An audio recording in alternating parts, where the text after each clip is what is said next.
O ministro Cristiano Zanin, do Supremo Tribunal Federal, determinou que a União forneça o medicamento Zolgensma para tratamento de uma criança com mais de 2 anos de idade que tem amiotrofia espinhal tipo 1. Esse remédio é considerado o mais caro do mundo. Os detalhes com a repórter Carolina Chaves. O ministro Cristiano Zanin atendeu o pedido de uma criança do Ceará contra a decisão do Superior Tribunal de Justiça favorável à União. O STJ havia negado o fornecimento do Zolgensma porque entendeu que o SUS oferece outro medicamento indicado a crianças com mais de 2 anos de idade. No Supremo, a família da criança, que acabou de completar 2 anos, alegou que o medicamento já havia sido comprado pela União e a data marcada para a infusão. O Zolgensma é considerado o remédio mais caro do mundo. Custa, em média, 10 milhões de reais. Mas é o mais indicado para o tratamento contra a atrofia muscular espinhal tipo 1, que é o de enfermidade da criança. Essa é uma doença rara, atinge aproximadamente 1 em cada 10 mil nascidos vivos.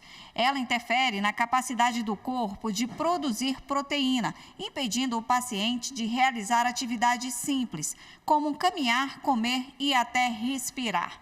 A evolução da doença é rápida, por isso a recomendação é usar o medicamento até os 2 anos de idade.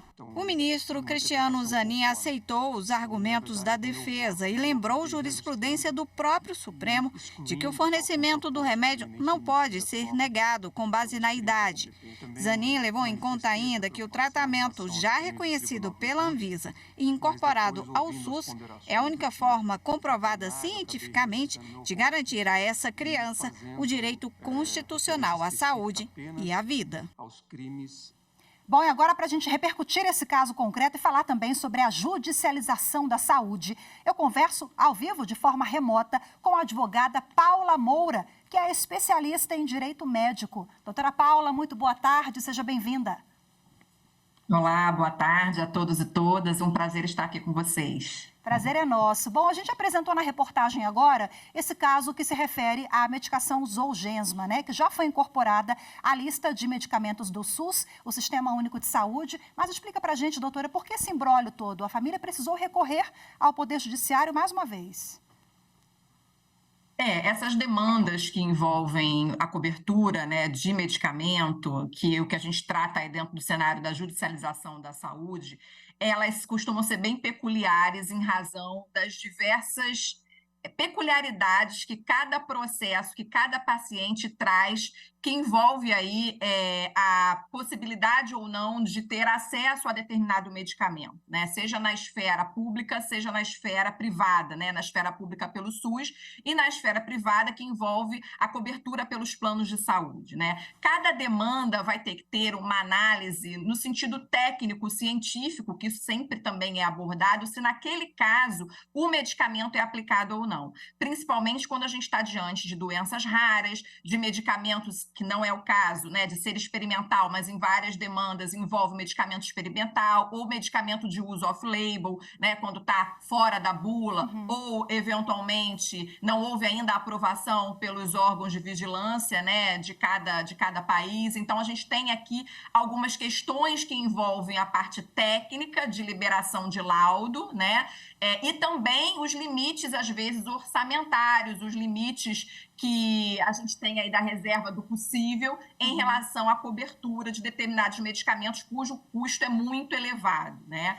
Esse caso específico teve aí a peculiaridade de já ser um produto aprovado pela Anvisa, né? E você tem aí o limite etário da indicação e o fato também de já estar incorporado à lista do SUS, que já traz aí um facilitador para o fornecimento, muito embora em cada caso deve se analisar se a prescrição e se naquela hipótese vai realmente surgir efeito aquele determinado medicamento e ele é indicado para aquele paciente. Doutora Paula, já temos uma lei que obriga os planos de saúde a cobrirem os procedimentos que estão fora daquele rol da ANS, Agência Nacional de Saúde, né? Mas ainda assim a gente observa impasses, né, entre os usuários de plano de saúde e que muitas vezes questionam, inclusive, essa lista da ANS. Quem é que atualiza essa lista? E na avaliação da senhora, que lida com essas demandas no dia a dia, essa lista contempla?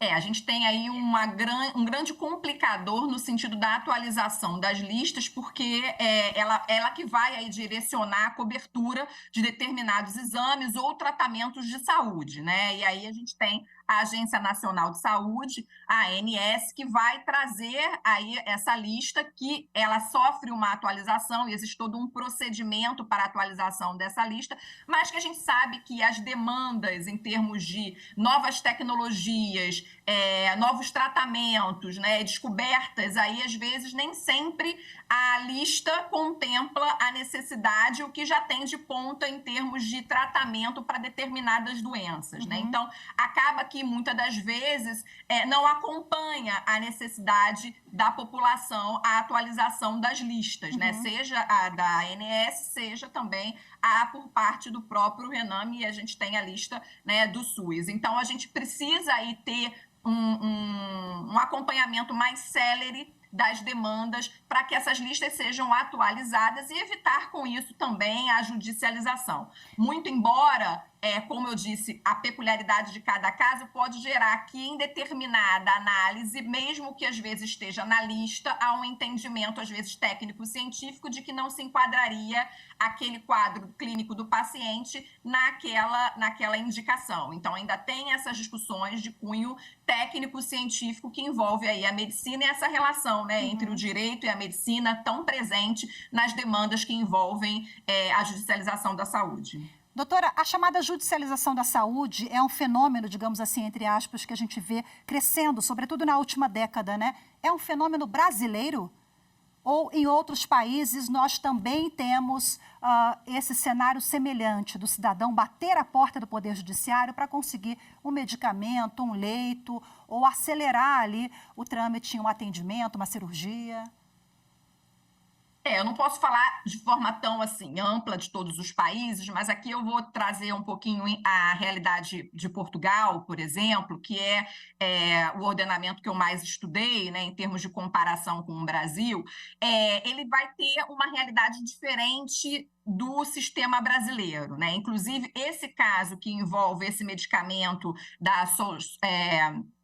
para tratar, né, a AME, a gente teve aí recentemente também, ele teve a aprovação pela Infarmed, a gente teve causa, inclusive, em Coimbra, envolvendo a liberação desse medicamento, né? E aí a gente teve um caso que foi noticiado da bebê Matilde, porque lá em Portugal, por exemplo, a gente tem aí um sistema, né, que o próprio governo já fornece e distribui, né, esses medicamentos através do sistema público de saúde, né, das farmácias hospitalares, e aí, por exemplo, casos que envolvem tratamento de câncer, assim, mas não há medidas judiciais que obriguem o Sistema Nacional de Saúde português a dispensar medicamentos não previstos, né, e aí tem toda a complexidade que a gente vai ter que analisar dentro de cada ordenamento jurídico, se aquele medicamento é um medicamento que está incluído ou não pelo sistema de saúde, né, pelo fornecimento, se aquele medicamento ele é experimental, se ele é off-label, né, se já é um medicamento que foi incorporado ou não. Então, toda essa questão traz uma peculiaridade no que diz respeito às decisões que serão adotadas